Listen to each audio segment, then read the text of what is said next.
Layers of the eye ball देख लेते हैं कि लेयर्स ऑफ आई बॉल में हमारे पास 3 लेयर्स होती है, fibrous layer, vascular layer, nervous layer. Fibrous layer में हमारे पास स्क्लेरा और कॉर्निया आ जाता है। स्क्लेरा आपको पता ही है कि outermost covering outermost region होता है आई बॉल का, सबसे फिर कॉर्निया आ जाता है जो स्क्लेरा जो हमारे पास प्रोटेक्ट करती है आई बॉल को, और जो कॉर्निया है it allows the light to enter the eyeball. Vascular layer में हमारे पास 3 चीज़ें आ जाती हैं, क्रोइड, सिलेरी बॉडी और आयरस। क्रोइड, सिलियरी बॉडी जो कि सिलियरी मसल्स वगैरह से बना होता है, और आयरिस। आयरिस जो है हमारे पास एक पिगमेंटेड डायफ्राम है जो कि हमारे पास कंट्रोल करता है साइज ऑफ प्यूपिल को। ठीक है। नर्वस लेयर में हमारे पास रेटिना की 8 लेयर्स आ जाती हैं, ओके, हम बाद में डिस्कस करेंगे, जो कि हमारे पास विजन में हेल्प करती हैं, या रिफ्लेक्सेस में टोन, पोस्चर और इक्विलिब्रियम में हमारे पास हेल्प करती है। हम आई के बॉल के कंटेंट्स देख लेते हैं। आई के कंटेंट्स में हमारे पास 3 चीज़ें आ जाती हैं। एक मिनट।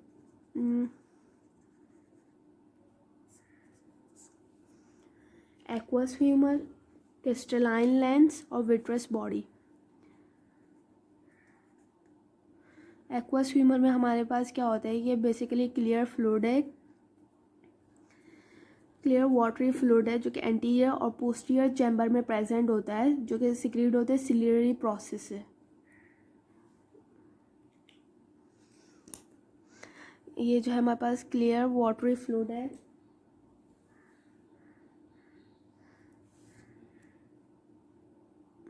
एंटीरियर और पोस्टीरियर चैम्बर में प्रेजेंट होता है और सिक्रीट होता है सिलियरी प्रोसेस से। इसका क्या काम फंक्शन क्या होता है कि इंट्राओक्यूलर प्रेशर को मेंटेन करता है, ये मेंटेन करता है shape of the eyeball को, acts as a optical medium, it supplies the nutrition, और जिसके मेटाबॉलिक एंड प्रोडक्ट्स को ड्रेन भी करता है। ठीक है। अब हम क्रिस्टलाइन लेंस की बात कर लेते हैं। क्रिस्टलाइन लेंस जो है हमारे पास ट्रांसपेरेंट है, इलास्टिक और बाय कन्वेक्स लेंस है, जो कि हमारे पास रिफ्रैक्ट करता है लाइट को, और हमारे रिफ्रैक्ट करता है लाइट को, और लाइट एग्जैक्टली जो है रेटिना को फोकस करने के लिए हेल्प करता है, हमारे पास रेटिना पे इमेज बनने के लिए फोकस करता है। और तीसरा हमारे पास था विट्रस बॉडी, जिसको हम विट्रस चैम्बर भी कहते हैं।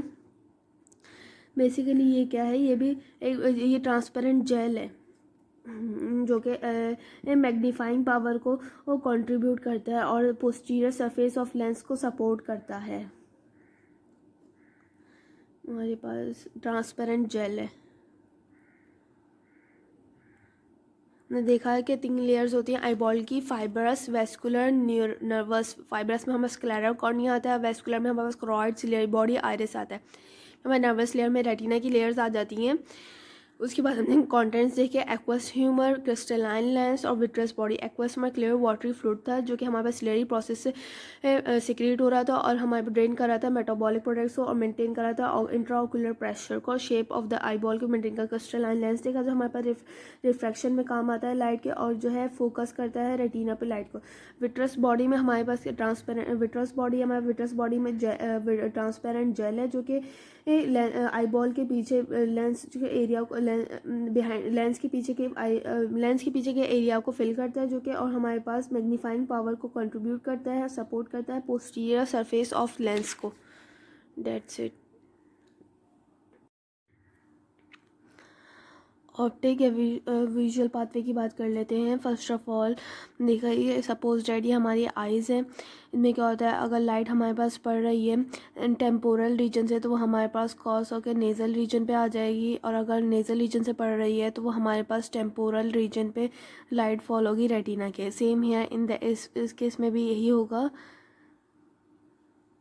लाइट क्रॉस होने के बाद हमारे पास जो है ये नेज़ल हाफ वाली जो है हमारे पास ऑर्बिटल कैनाल से निकलने के बाद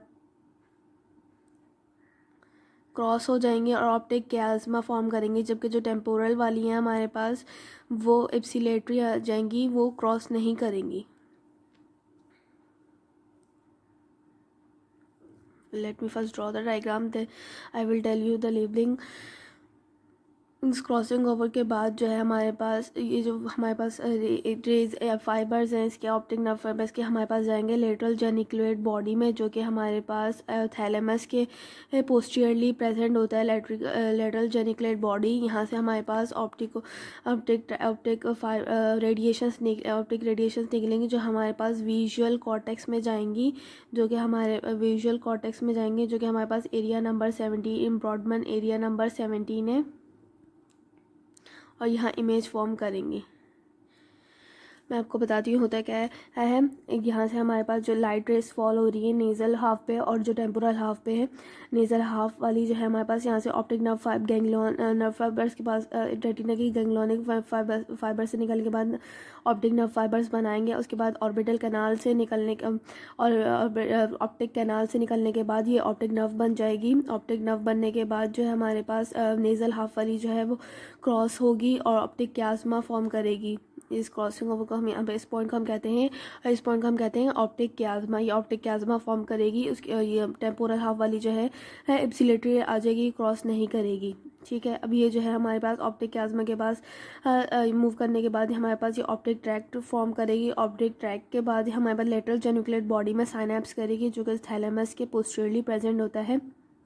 लेटरल जेनिकुलेट बॉडी के पास हमारे पास ऑप्टिक रेडिएशंस के ज़रिए हमारे पास विजुअल कॉर्टेक्स एरिया नंबर 17 पे जाएगी, और ये लेटरल जेनिकुलेट बॉडी से हम निकलते हैं, इसे हम ऑप्टिक रेडिएशंस भी कहते हैं, या हम जेनिकुलो कैल्कराइन फाइबर्स भी कहते हैं, क्योंकि हम जेनिकुलेट से कहते हैं जेनिको कैल्कराइन फाइबर्स भी कहते हैं, और इसे जेनिको कैल्कराइन ट्रैक भी कहते हैं। तो विजुअल एरिया नंबर 17 पे जाएगी, उसको लेबल कर लेते हैं हम। आई सपोज दैट हमारे पास ऑप्टिक नर्व फाइबर्स थे,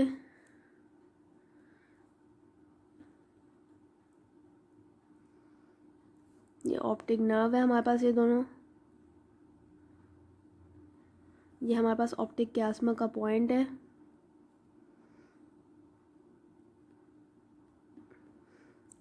उसके बाद हमारे पास ये ऑप्टिक ट्रैक्ट है, ये थैलेमस का मैं बता चुकी हूँ, लेटरल जेनिकुलेट बॉडी है। उसके बाद हमारे पास ऑप्टिक रेडिएशंस हैं, इनको हम जो है और जेनिकुलो कैल्कराइन ट्रैक भी कहते हैं, क्योंकि लेटरल जेनिकुलेट बॉडी साइनअप्स करने के बाद निकलनी है, इसको जेनिकुलो कैल्कराइन फाइबर्स होते हैं, जो कि विजुअल कॉर्टेक्स एरिया नंबर 17 में जाके हमारे पास इमेज बनाते हैं। ये हमारे पास हो गया है विजुअल पाथवे।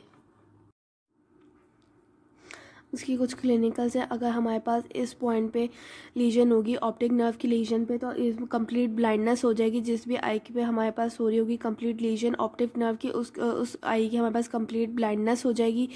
अगर हमारे पास सिर्फ जो है टेम्पोरल रीजन पे हमारे पास लीजन हो रही है कोई भी नर्व फाइबर की, तो हमारे पास ये कॉज करेगी बाय टेम्पोरल हेमी एनोप्सिया। अगर हमारे पास ऑप्टिक रेडिएशन के पॉइंट पे हमारे पास कोई लीजन हो रही है, तो ये कॉज करेगी हमारे पास होमोनोमस हेमी एनोप्सिया। अगर आपको और भी लीजन्स देखनी है तो मैं एनाटॉमी क्रेनियल नर्व्स वाली वीडियो में ऑप्टिक नर्व की, वहाँ पे क्लिनिकल्स और भी बहुत सारी हैं जो वहाँ पे अच्छे डिटेल में हैं, आप लोग वहाँ से देख सकते हैं। मसल्स ऑफ द आई की बात कर लेते हैं। बेसिकली हमारे पास 3 पेयर्स ऑफ मसल्स होते हैं, एक्स्ट्राओकुलर मसल्स आई के। एक तो हमारे पास superior rectus, inferior rectus, medial rectus, lateral rectus, और एक होता है हमारे पास सुपीरियर ऑब्लिक, इंफीरियर ऑब्लिक। अब इनकी हम डायरेक्शन देख लेते हैं, इनका फंक्शन क्या है देख लेते हैं, और इसकी नर्व सप्लाई भी। सबसे पहले तो सुपीरियर रेक्टस और इंफीरियर रेक्टस, सपोज दैट ये हमारी आई है, ये इनकी मूवमेंट्स ड्रॉ करी हुई हैं। सुपीरियर रेक्टस और inferior rectus, superior rectus, inferior rectus, ये लेटरल साइड है और ये मीडियल साइड है। सुपीरियर रेक्टस जो है हमारे पास आई की अपवर्ड मूवमेंट करवाता है, और लेटरली अपवर्ड और लेटरली मूवमेंट कराता है, और इंफीरियर रेक्टस हमारे पास आई की डाउनवर्ड और लेटरली मूवमेंट करवाता है। ठीक है, अब हम बात कर लेते हैं सुपीरियर ऑब्लिक और इंफीरियर ऑब्लिक। सुपीरियर ऑब्लिक और इंफीरियर ऑब्लिक का थोड़ा अपोजिट है। सुपीरियर ऑब्लिक जो है हमारे पास मीडियल साइड पे हम मीडियली और डाउनवर्ड रोटेशन कराता है, जबकि हमारे पास इंफीरियर ऑब्लिक है वो हमारे पास सुपीरियरली और मीडियली मूवमेंट करवाता है, सुपीरियरली और मीडियली मूवमेंट करवाता है। अब हमारे पास एक और प्यार रह जाता है, वो है हमारे पास मीडियल रेक्टस और लेटरल रेक्टस। मीडियल रेक्टस हमारे पास जैसे कि नाम इंडिकेट कर रहा है मीडियली मूव कराता है, और लेटरल जो हमारे पास लेटरल मूव कराता है। सबके जो है नेम्स में ही इनकी मूवमेंट शामिल है, बस एक सुपीरियर ऑब्लिक और इंफीरियर ऑब्लिक इनके अपोजिट है। अब इनकी नर्व सप्लाई देख लेते हैं।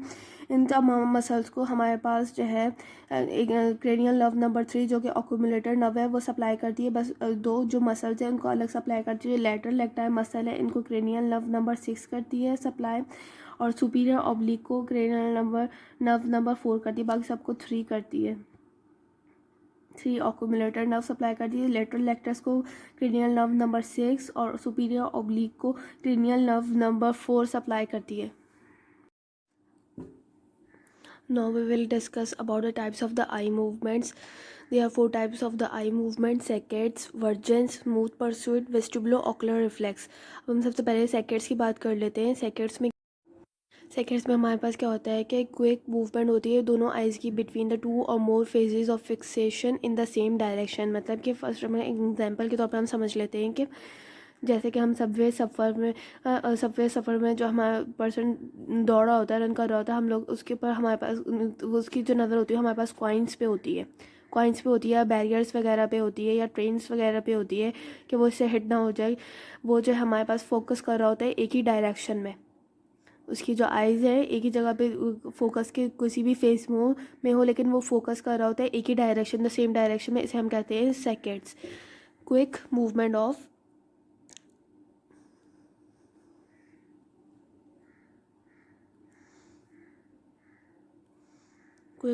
Both eyes between 2 or more phases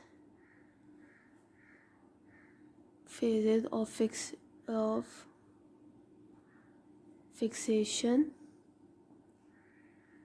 in same direction.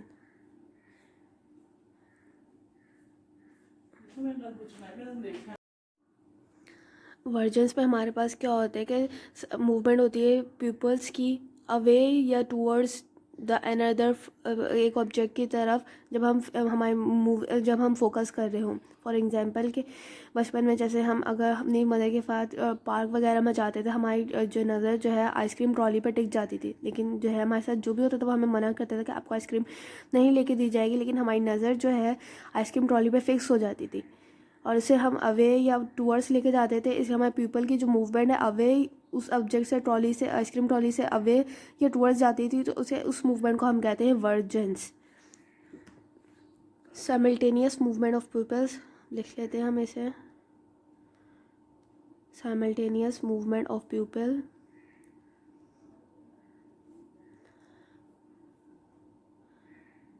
Towards और अवे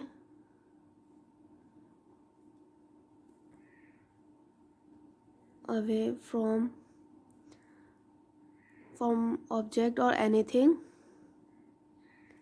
during focusing।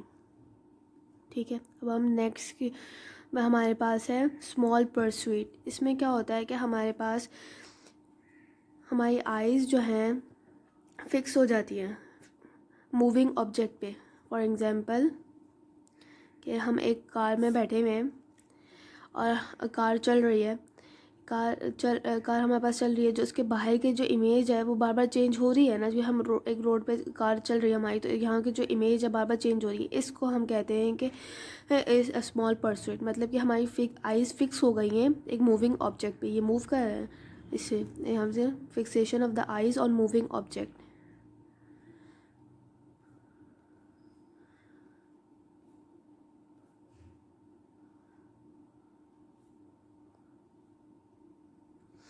लास्ट हमारे पास रहेगी वेस्टिबुलो-ओकुलर रिफ्लेक्स। मूवमेंट नहीं कहते लेकिन इसको कभी कभार जो है शामिल कर लिया जाता है इसमें भी मूवमेंट में। वेस्टिबुलो-ओकुलर रिफ्लेक्स इसमें क्या होता है कि हमारे पास सेंसरी जो सिग्नल्स हैं जो कि हमारे पास हेड की मूवमेंट करा रहे होते हैं, वो जो है हमारे पास कन्वर्ट हो जाते हैं मोटर सिग्नल्स में। ये जो मोटर सिग्नल्स हैं फिर ये जो है जनरेट करते हैं मोटर कमांडिंग सिग्नल्स आई की मूवमेंट के लिए, जो कि हमारे पास पे स्टेबल मूवमेंट एंड करवाता है, जो कि हमारे स्टेबल मूवमेंट के लिए रिस्पॉन्सिबल होता है, ये स्टेबल मूवमेंट करवाता है, प्रोवाइड करता है।